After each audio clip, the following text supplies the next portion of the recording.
Hello and welcome to the very first video edition of the Omega Male podcast. Hugely psyched to be venturing into the YouTube realm of podcasting. And I can't think of a better guest to do this with than Dan Millman, the author of the incredibly popular, hugely influential, over 1 million copy selling Way of the Peaceful Warrior, a book that was really impactful to me as a young man and that I've shared with many people. He's also written another 18 or 19 books that have been translated into 30 different languages. At almost 80 years old, Dan looks like he's about 60. He's in incredible shape. He's vibrant. He's still out there in the world giving talks and seminars and courses and hosting events. He's an incredible guy. No wonder. I mean, he started out in his teens winning the trampoline world championship. That was just a first step for him. But it was a real pleasure to talk to Dan. Without further ado, here we go. Check out the interview. I'm usually pretty effusive in introducing my guests. It's never disingenuous because I tend to only interview people that I find praiseworthy and exciting. But today, I have to say it is feels like a privilege and an honor and a real pleasure to be speaking to the peaceful warrior himself, Dan Millman. Not only because you're such a huge figure in the literature of self-transformational work, but because of my personal relationship to your work.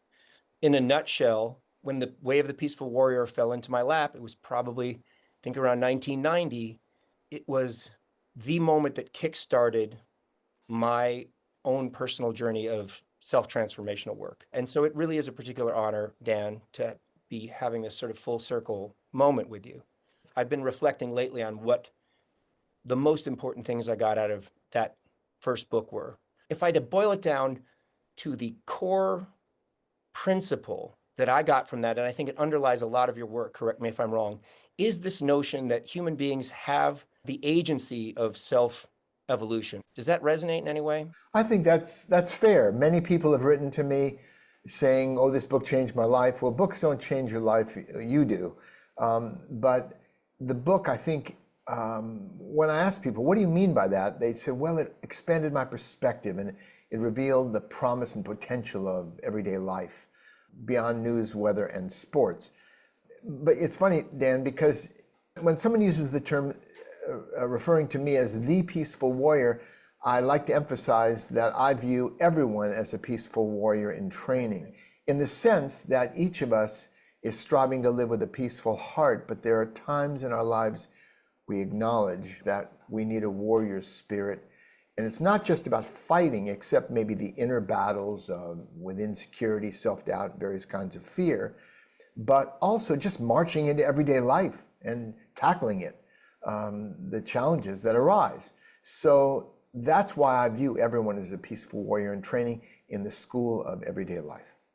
That totally makes sense to me. In a way, it's a very masculine, feminine balance, the peaceful, acceptance of the world and being present in the moment. You talk a lot about being in the now and being in the present. And there's a kind of a receptive acquiescence to that, like really making peace with the present. And yet the warrior thing is when you need the kind of penetrative going forward and the just do it principle that you also talk about a lot. So that makes sense to me. But you're the OG peaceful warrior, in terms of being the protagonist of the book. And so that's Sure. really fun for me to be able to explore these things directly with you. One thing I wanted to mention, because you have written, I think, 19 or 20 books at this point? Are we up to 20? You're 18. 18. Okay. Yeah. I guess there was a reworking of one or two books, but that's a great deal of work. I have been really excited, as I was telling you earlier, to be reading some of your newer books for the first time and revisiting some of the old ones. And I'm really excited to explore your entire canon.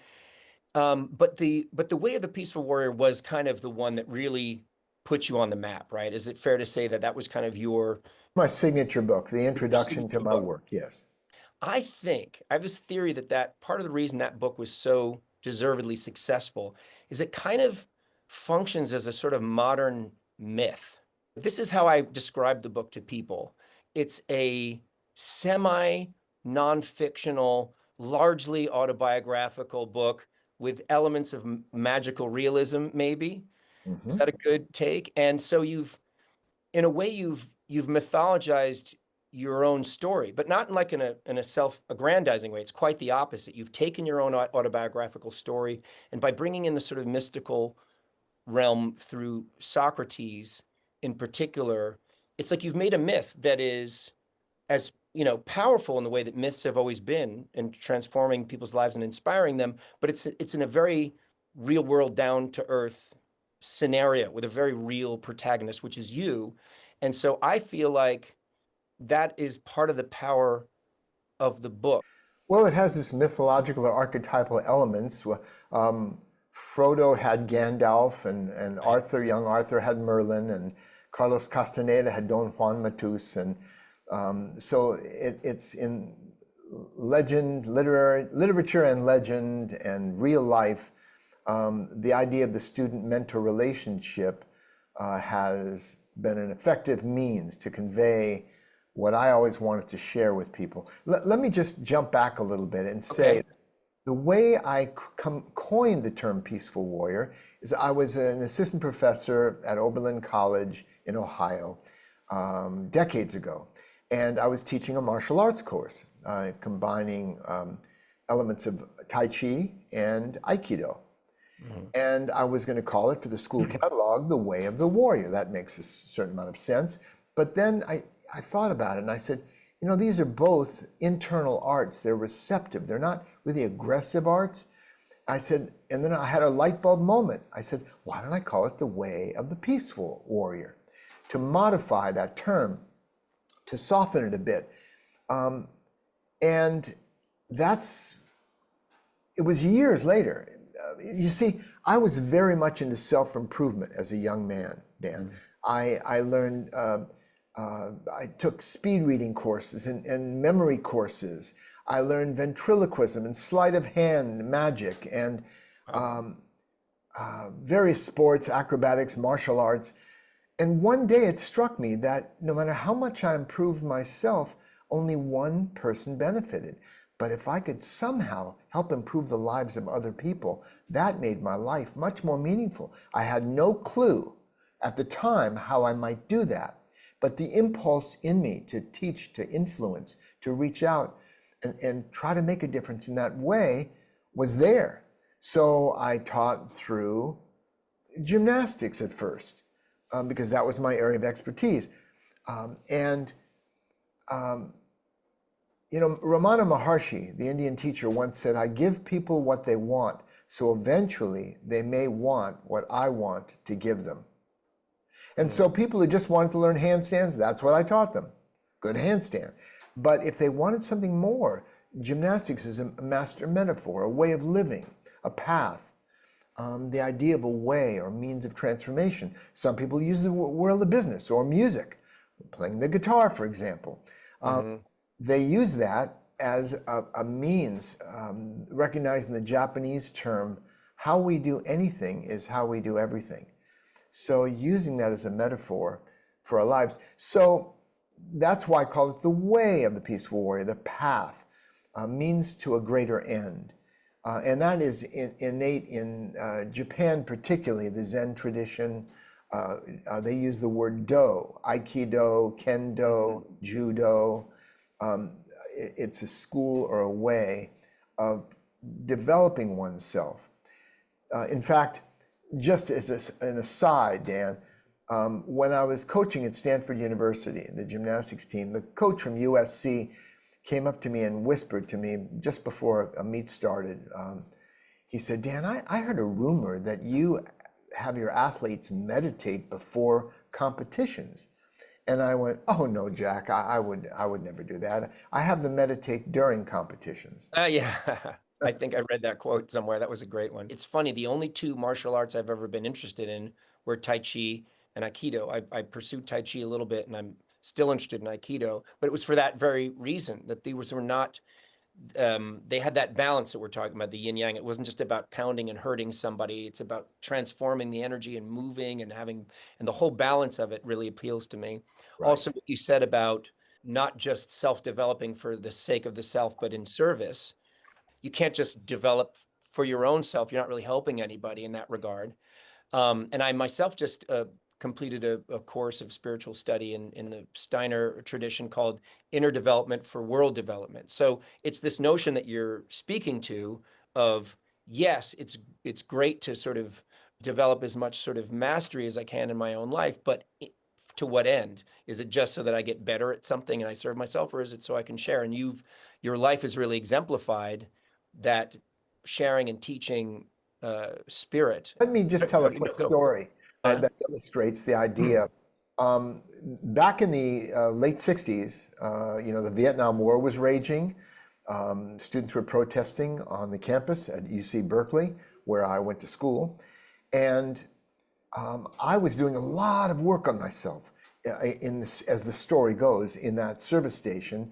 I was doing self-analysis, meditation, even self-massage, Mongolian warrior massage on the bone surfaces of the body to clear fear-produced tensions and so on. So I was doing a lot of work on myself. And during this time, Soc and I were walking down, I call him Socrates or Soc for short. We were walking down Telegraph Avenue, and I saw a poster about starving children. I saw a poster about oppressed peoples, and then the war, of course. And I turned to him and I said, Soc, it seems to me I should be doing more activity in the world. I should be an activist. All this work on myself seems kind of selfish, self-obsessed. And he turned to me and he said, Dan, I'll give you $5 if you can slap me on the cheek. Come on, go for it. Well, I figured it was some kind of test. So I started bobbing and weaving, and then I took a swing at him and found myself on the ground in a rather painful wrist lock. And as he helped me to my feet, he said, you notice a little leverage can be very effective? I said, yeah, I noticed, shaking out my wrist. And he said, well, if you want to help people, sure, do what your heart tells you. But don't neglect the work on yourself. That will help you, give you the clarity to know how to exert the right leverage at the right place at the right time. And so it's not a either or, inner work or outer activity in the world, but it's both and. So that was a lesson of that story. And I think it's important because many people, it's an either or for them. Again, that makes sense absolutely in terms of the balance that we're talking about of the inner development, the outer development.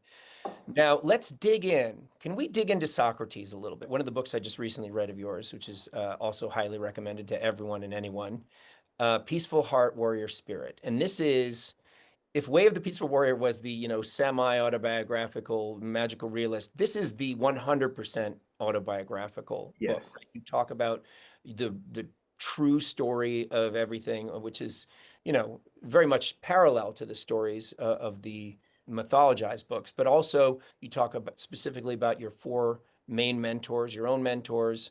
And you said, there's a bit of a reveal in this book. And it's even a teasing reveal in a way, because you sort of talk about, well, Socrates is me, or Socrates is real and Dan Millman is a fictional creation. Still, you really like playing with this Socrates identity. So indulge me, if you will. Can I give you my take on Socrates, the entity, and then you tell me if I'm dead on, way off base, or somewhere in between. Sure. Is that fair?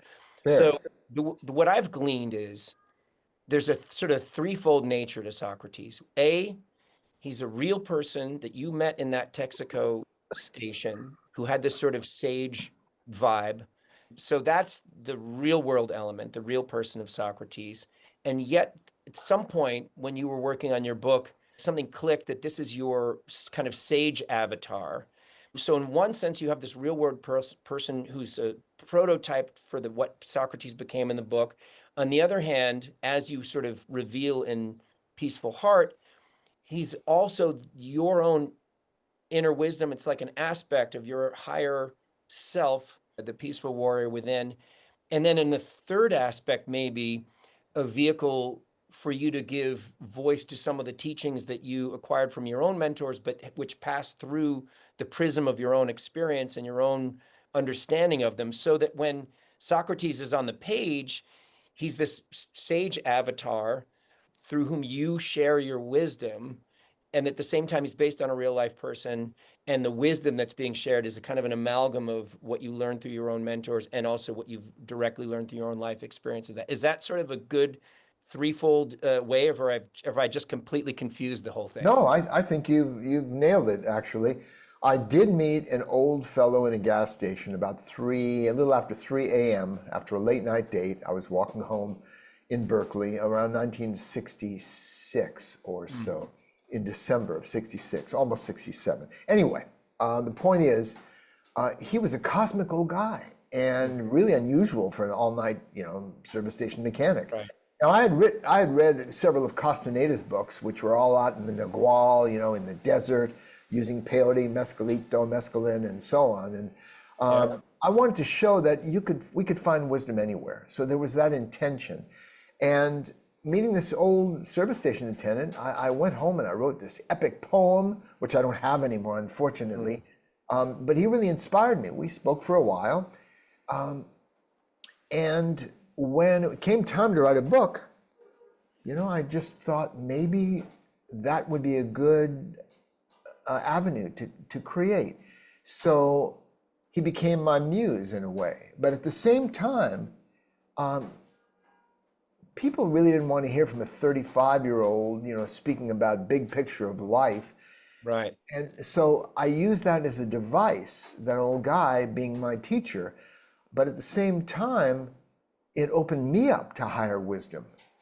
And many writers talk about their muse, someone who has inspired them. And it was like, what would Socrates say? This enigmatic old former martial artist. I wrote a book called The Journeys of Socrates to convey, it was a novel, my best written book probably, to convey his life growing up in Russia as a young boy at a military academy and so on. So I created this character for the story. So all the things you said were essentially true. Now for people who've read my book or seen the movie Peaceful Warrior adapted from the book in 2006 with Nick Nolte playing the old service station attendant, this might be interesting. Now for people who don't know my work, I don't know how this deep dive might, I don't know if this will be interesting to them, but it was a story that combined fiction and nonfiction, autobiographical material. A lot of it was true, but I created a lot of the dialogues and so on with this character to convey some essential messages. And the reader could discover with me as I went along and evolved in this story. Yeah. There's a reason I wanted to delve into it. The reason I think it's interesting is when I was contemplating bringing this up with you, it was a two-part inquiry. And right off the bat, you answered the first part, which was, it's amazing that you were so young when you wrote this book, a book that ended up being so impactful.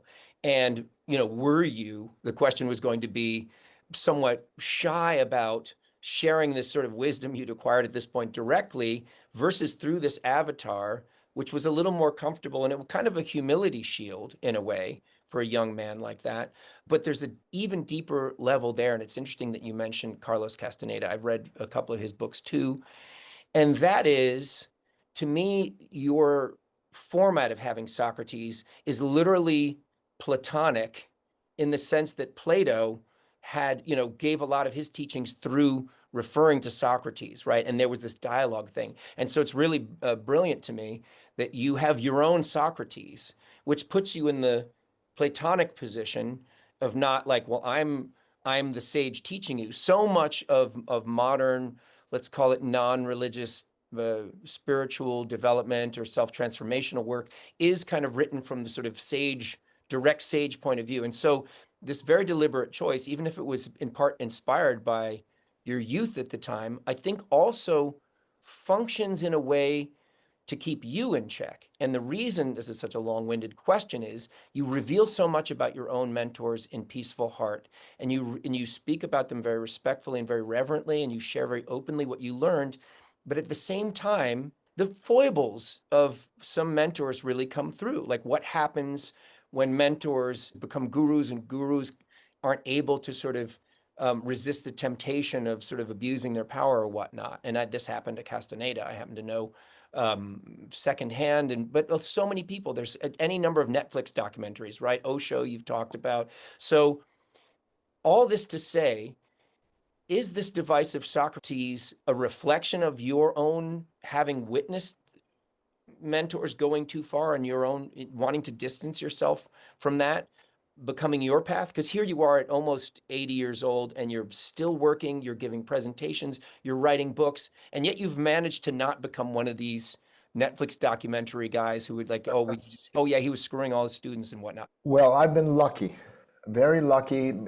I'm just wired to live what I teach. I wouldn't know how to teach. I'd stop teaching if if I fell in integrity. My wife Joy and I just celebrated our 50th wedding anniversary recently. She's kept me straight and narrow as well. I joke with people that it took me 25 years of marriage to realize she wasn't criticizing me, she was improving me. So a lot of it just keeping up with her and now keeping up with grandchildren. But one of my favorite quotes is by Golda Meir, the former prime minister of Israel. She said, "Stop acting so humble. You're not that great." Mm-hmm. And so my sense of authenticity, Dan, is that it's kept me living what I teach. Mm-hmm. And so I can only speak for myself, but there is a web link that I have available at my website. It's peacefulwarrior.com/4mentors. I've seen it. Yeah, and it has some video material that's fun, but also lists of so many spiritual teachers, some of whom are well known, others not. There are so many, hundreds and hundreds and hundreds through time around the world, people who've taken on that mantle. And the thing is, one of the repeated themes in Peaceful Heart Warrior Spirit is all teachers are human and all humans have foibles and make mistakes. Mine, fortunately, have been relatively small. No major catastrophes or scandals. So there you are. We have to keep our heart open, but our eyes open too. It's funny that you refer to Joy. I have a long-term partner too, and she's my harshest critic, but also my most effective one and the most insightful one. So I think that there's something to that. And I love that you give Joy a voice in Peaceful Heart, right? There's several segments where she literally, and if you have do the audio book, you get to hear her speak. And she's not just there to yes you, right? She sometimes provides a contrasting view. Yes. You'll be very gentle about a particular mentor, and Joy will say, well, I don't know, I had my suspicions and I didn't feel so good about this. It's you really give a little window into that relationship and the showcase of how you balance each other. And it's beautiful that you kind of reveal that. She's not only my life editor, but she also has read early drafts of all my books. She was with me through the 4 mentors. And yes, when she was reading the book, close to the last draft, she said, Dan, I have a little different perspective. What do you think if I spoke up and wrote some things? And I went, that's a great idea. So that's when we sprinkled her comments and her own perspective on that. So I want to go a little bit into the warrior approach. There were 2 things I wanted to ask you. One has to do with physicality as a key to inner work. And what I mean by that is, this is one of the things that struck me in Way of the Peaceful Warrior. A lot of the wisdom that was coming through kind of had to do with mastery of the body and like the discipline. I know that a lot of this probably came from your extraordinary achievements as a young athlete, the world championship in the trampoline when you were 18. But so there's that obviously has to be informed by that. But so much of it was about like regulating your diet, abstinence for a while, sexual abstinence from junk food, like the work of achieving inner progress through the physical. As I'm now slowly approaching 60, I've been going to the gym more often. I've been, doing the things that require inner discipline to create physical discipline. And I'm realizing so much of the value of that message. Can you talk a little bit about that element? Because it's not the only element in your teaching, but it's a very strong element. So in terms of the physicality, I believe very strongly that spiritual life, what we call that, begins on the ground, not up in the air. That's why I recommend to people, you keep your head in the clouds, but your feet on the ground. And because of my background as an athlete, in sport, I learned real world outcomes. You can't pretend to do push-ups. You know, one of the differences between the exercise of meditation and the exercise of push-ups is you can't pretend to do push-ups, but people can sit, close their eyes, and daydream. So there's a reality about it. There's direct consequences for our actions. So that's part of it. But there is another part that we have to physically embody to become our higher selves. Let me put it this way. The Peaceful Warrior's Way, one thing that makes it a little bit different from many like New Age teachings in terms of its groundedness is it's a way of action. It's based on the recognition, and people may disagree with me on this, but we have less control over what thoughts pass through our mind, discursive thoughts that just appear in our awareness. Sometimes those thoughts are positive, sometimes they're negative. We have less control over what emotions pass through us, like the weather, always changing, than we do over our actions, our behavior. If I were to ask anybody to touch the tip of their nose, unless they're physically disabled, they can do that. They'll find their hand moving up and then touching their nose. We have more control over intention and action. We have a lot of influence over our feelings and thoughts. For example, our posture can influence how we're feeling, our emotional state. How relaxed we are can influence our emotional state. How we're breathing and so on. But that's influence, which means we can exert an effort in a desired direction to influence how we're feeling. There's NLP, is changing your state and all those kinds of techniques. Method actors try to influence their emotions in performing. Right. But it works sometimes and sometimes it does not. That's what influence is. Like trying to influence our kids, Sometimes it works, sometimes it doesn't. But control means we will it to happen, it happens. Yeah. I'm suggesting that all of us as peaceful warriors in training can appreciate our emotions because they can give us information, how we're feeling in any given moment, and our thoughts. But the most important question is, what do I need to do right now? Because our lives have been shaped more than anything by what we've done over time. And so that has to do with the idea of an action-oriented approach to life, to focus. It simplifies life radically by focusing on, what do I need to do right now? Yes, I'm having all these different thoughts and feelings arise. But you know that saying, trust your feelings. But that doesn't mean trust every emotional impulse that arises. It means trust that whispered voice of your heart, your deepest heart's feelings. And how do we know the difference between an emotional impulse and a deep intuition? It's easy. It'll persist. Yeah. Whereas feelings can come and go over time. Right. It's like the surface waves versus the deep undercurrents. Exactly. So that's why the action is not, I'm not telling everybody we all have to be athletes or we all have to practice martial arts, although there is a martial art for every body and every person. And I do acknowledge that as we get older, we need more exercise than younger people because they're very active anyway, but different kind of exercise. So I stay very physically active. I mean, every day I begin my day with a bunch of calisthenics, core work, push-ups, blah, blah, blah, and the Peaceful Warrior workout, which I've taught since 1985, which I do every day. So yes, physical grounding is important. Yes, 3 things are important. The trinity of health is eating a regular balanced diet for us, getting regular moderate exercise, and getting enough rest. Those 3 things form a foundation for our lives that make everything else easier. So I think that's maybe a longish answer to your question about how do I emphasize the physicality. You dropped some things in there that that were sort of key words to me. At some point you talked about the will, we will it to happen. I would go so far as to suggest that it's a really powerful way in that even when we're doing the things that you're recommending and doing those exercises, we're engaging our will when we do those things, right? If I say I'm going to do 50 burpees now, it takes a will force, and a will is not a physical thing. It's an interior thing by which I'm creating the discipline, and the will is like to do the last 10 or whatever it is.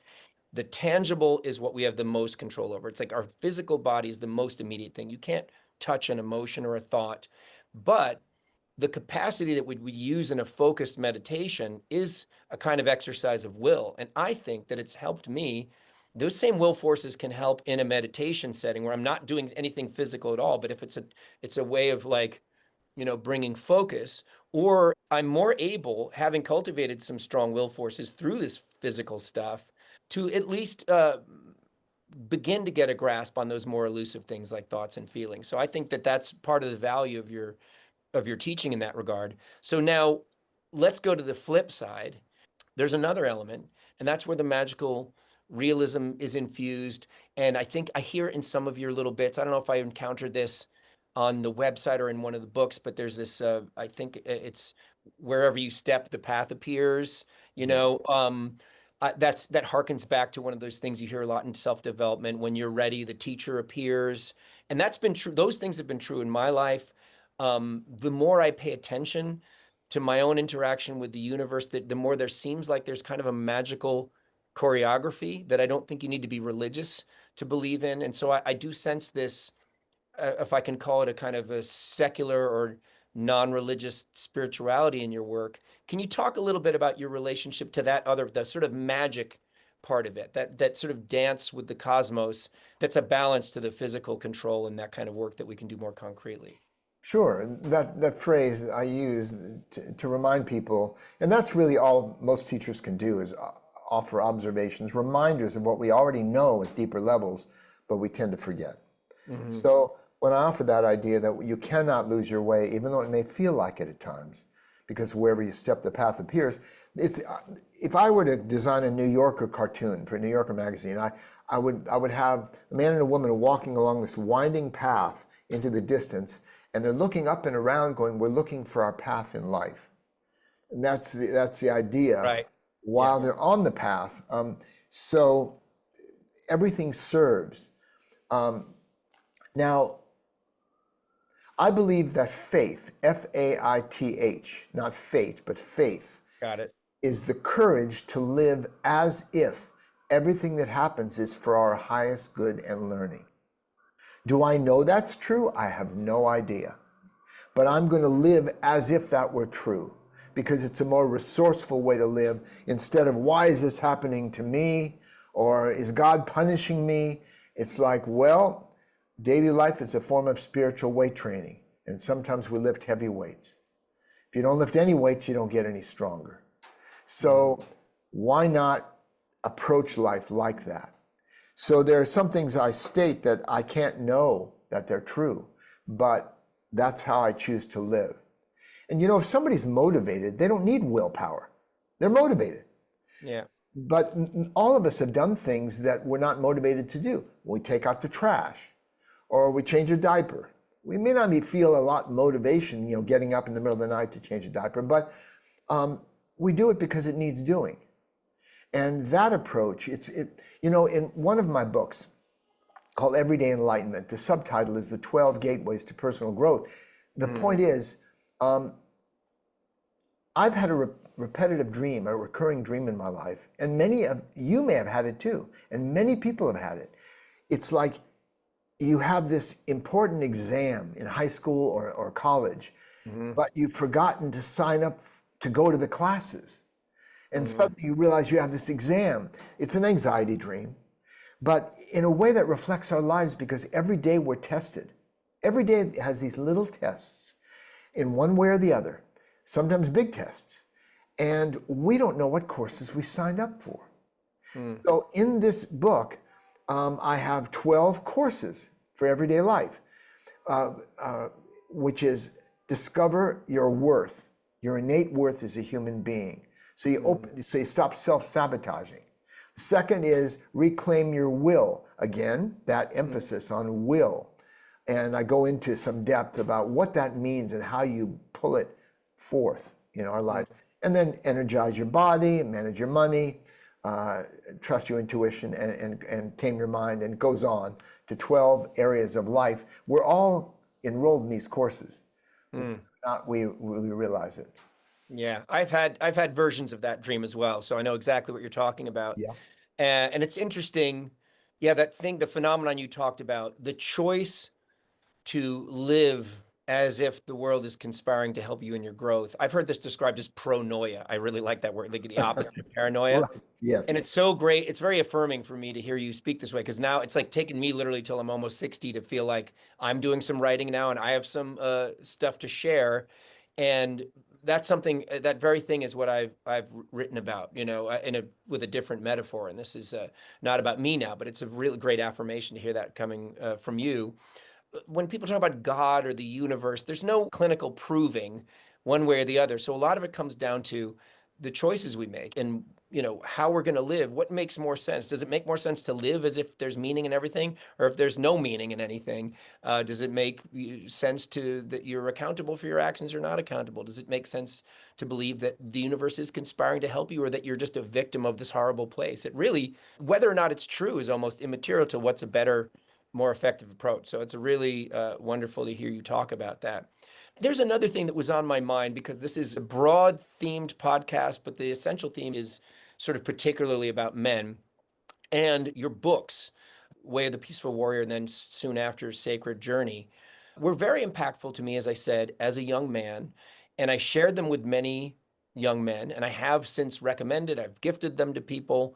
And I think that I always had an assumption that I'm now realizing I had no reason to hold, which was that you had an intended demographic of young men. I know that you've worked in your workshops with men and women, and I know that just because of the nature of you as the protagonist and your story makes it appealing to young men.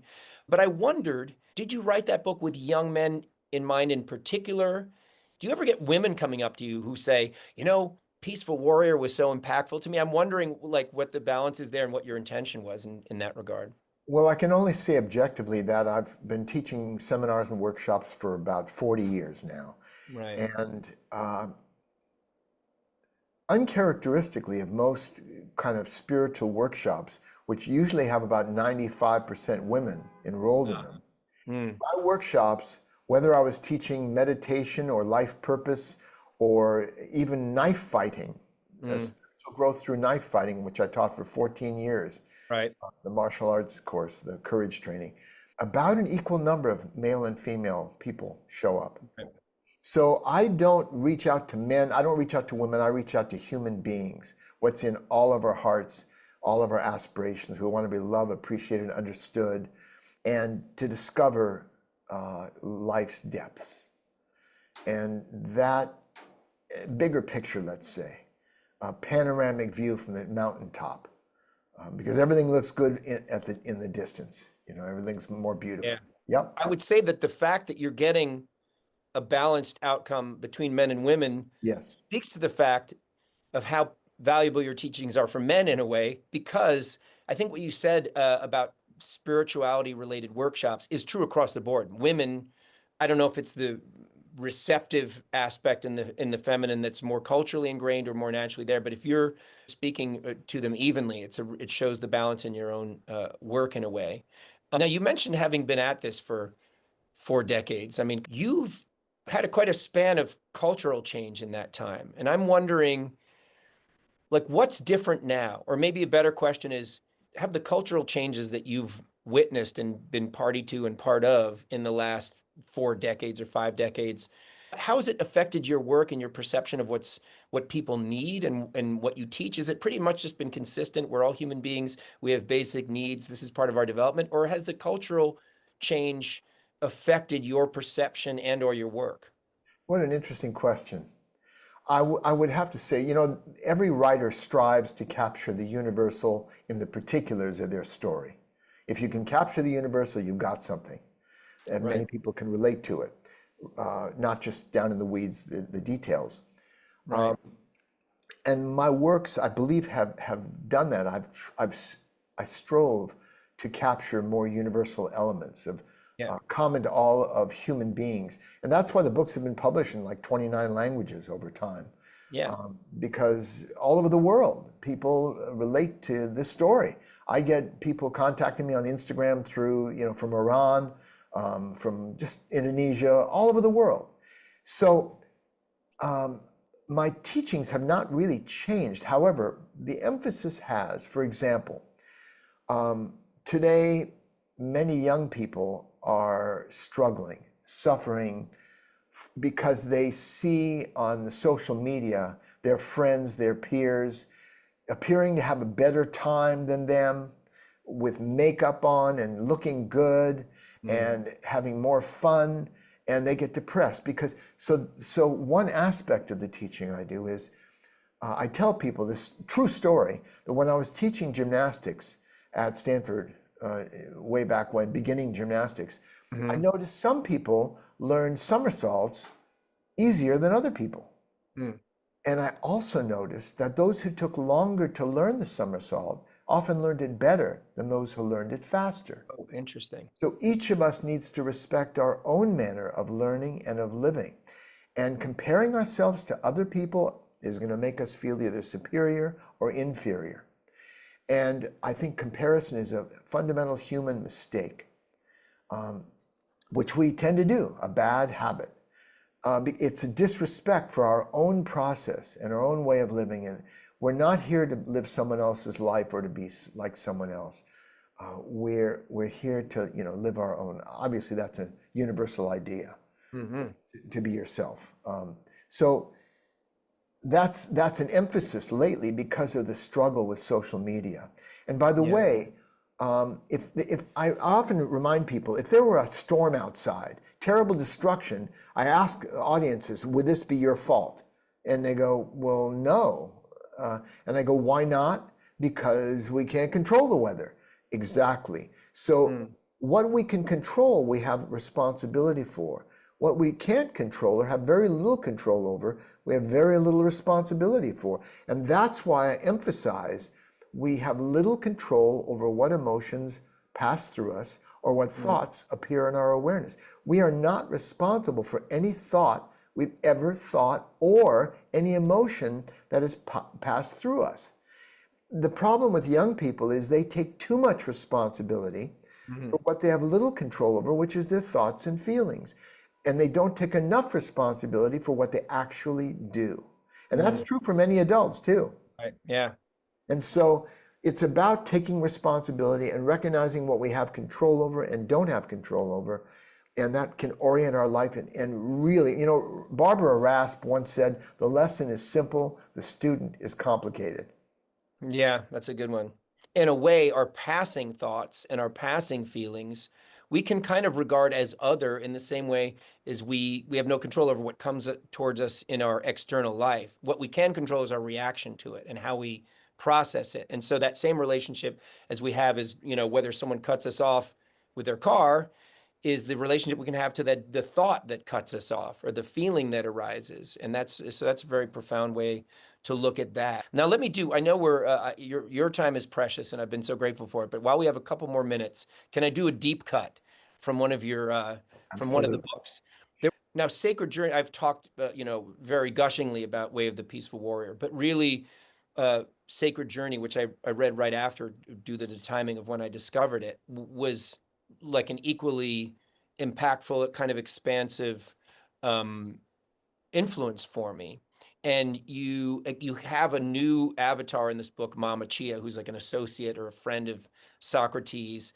And to me, the Sacred Journey was more about kind of initiations. There's almost mystical rituals that the protagonist, let's say, is not to say you, go through in this book. And one chapter that really stood out to me, I think the chapter was called Realm of the Senses. It's you get into sexuality, and Dan in the book has this experience where he's like in a cave by the ocean or something, and he gets approached by this seductive figure, and there's a sexual thing that happens, and then there's a realization that it's actually the feminine within him, and there's this entanglement of the masculine and the feminine and the cosmic nature of it all. It's like It's like his being beyond gender and beyond humanness gets, blasted out into the universe and reincarnates as this, this woman that he has an encounter with. And it was such a kind of loaded, really progressive exploration of sex and sensuality and the sacredness and the animal nature of the whole thing. Do you remember writing that chapter and what informed that? It was just such a I really do. unique approach. I do. I was really presenting the classical chakras and the level of awareness in each one, from the bottom floor up to the seventh and the highest. There's a saying that we can only connect with our higher self at the heart chakra and above. That's when the so-called mystical states occur naturally. Most of us are hanging out in the lower three chakras, Right. surviving, and so on, and power and Power and sex and including sexuality. yeah. And there's nothing wrong with that. I mean, in fact, in that book I'd mentioned previously, the 12 Gateways, the 12 Courses in the School of Life, one of them is embrace your sexuality. And what that means is it's not about having more sex or less sex. It's about embracing who we are, embracing a sense of pleasure and openness to it in life. But it's really, really asking people, it's not just the cosmic merging of Shiva and Shakti Right. and in the Hindu tradition and all that. It's about being who you are and recognizing these archetypes of the Marlboro man. That's what a man really is like, Right. He's high testosterone. He wears cowboy hats and boots and he belongs to a motorcycle club, and that's real men. No, it's not. We have a balance, a certain balance possible, and we do have that male and female elements.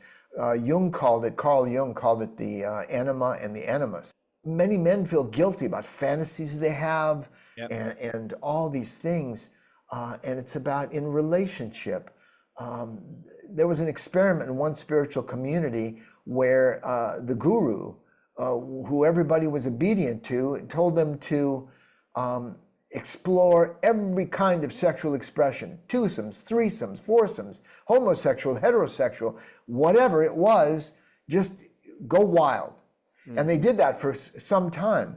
And afterward, there was a deep consideration about, for spiritual life, to keep our attention free and not struggling, what was the optimal approach to sexuality? And it turned out to be a single committed couple, whether heterosexual or homosexual, to keep it within that framework, because it frees attention. You're not always struggling. And this isn't a judgment I have about what's moral, what's not. And,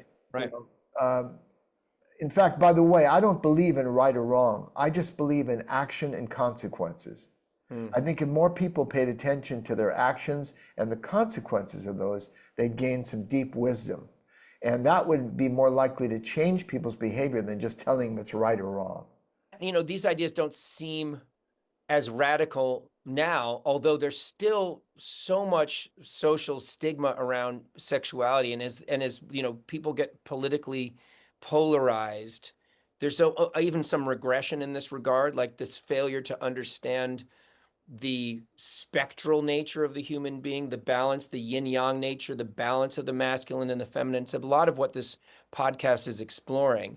The reason I put a finger on that is it really was, I think, prescient for what was needed, particularly in our country socially, in a healthier way, a less stigmatized, shameful exploration of sexual identity and just human beingness. And so everything you're saying really reflects that. That thing you were saying about the sham of the man as the Marlboro man. I'd go so far as to say is that masculinity and femininity are both part of being a healthy man or a healthy woman, right? That integration.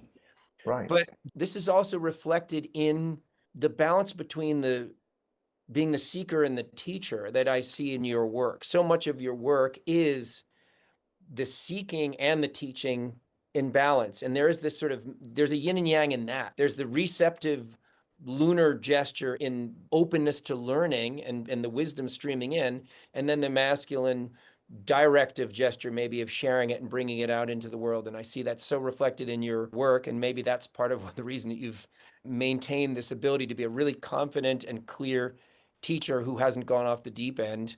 Maybe a good place to end is in the spirit of that. Here you are, your teaching is ongoing. You don't look anywhere near what your age is. You're clearly fit as a fiddle. I'll put $10 on the fact that you can still do a handstand on a chair, but I won't have you demonstrate it. Do you still feel like you're still learning? What's a challenge for Dan Millman now? Do you bicker with joy ever? Are there moments where like you go like, I'm still learning? What's the reality of that for you? Sure, we still bump heads, we bicker, but we don't take ourselves as seriously, and they don't last very long at all. So, but as far as the seeking, yeah, I believe that Earth is a divine school for souls, and that daily life is our classroom. So my seeking is more a practical sense today about how can I be a better parent, even for grown children, and a better grandparent.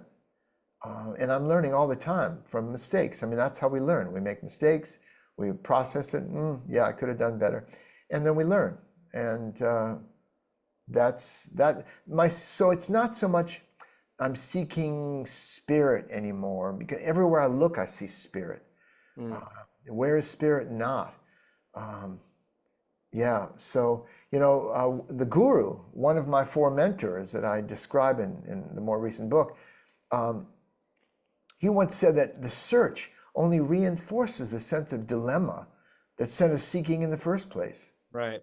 So there's a point at which we can just accept life as it is and flow with it. So that's really my practice. You made reference to the Peaceful Warrior workout. Is that something that you want to take a minute to? The workout is based on the idea, because I try to be very practical. People are busy, and a little bit of something is better than a lot of nothing. And it's a great way to start the day, which I do. I work it into a larger workout that I happen to do. But I've always done the 4-minute workout as integrated into my larger workout, because it's very balanced. And again, it's based on the idea of simple is powerful, because we're more likely to do simple. We make these big resolutions. We're going to go do an hour and a half yoga 3 times a week. And pretty soon we say, I just don't have the time or the energy, so I'm not going to do it. And we end up dropping it away. But 4 minutes you can sustain. It's almost excuse proof. 3.5 minutes, 4 minutes, to go through a workout that doesn't develop a big sweat, but gets every part of the body, deep breathing, integrated with the movements. Just to get the machinery up and running. Get it up and running, exactly. Keep it balanced. All the work I do, I try to keep practical and realistic. Dan, you've been really kind and generous with your time. You've indulged all my questions, and I really appreciate that. I feel like we've had a cool flow. Is there anything else you'd like to say before I just thank you and bid you a wonderful rest of your day? I feel really complete here, and I'm sure you'll put my website up if people are curious, and they can sign up for my free monthly newsletter, which I'm happy to share. A hobby of mine is quotations, pithy wisdom. So I share some quotations and a few reminders and observations in each newsletter. I know people are overwhelmed with what comes into their inbox, but it's just once a month, and I let people know what's going on. I'm signing up for that for sure. So I'm excited to know about that. Thank you. Can't thank you enough, Dan. It's been such a pleasure and an inspiration being able to connect with you in this way. Thank you for contributing to the podcast, and I'll be in touch. And it's really a pleasure to make this personal connection with somebody who has been such a valuable mentor of mine. It's been a pleasure for me too, Dan. Thank you for inviting me.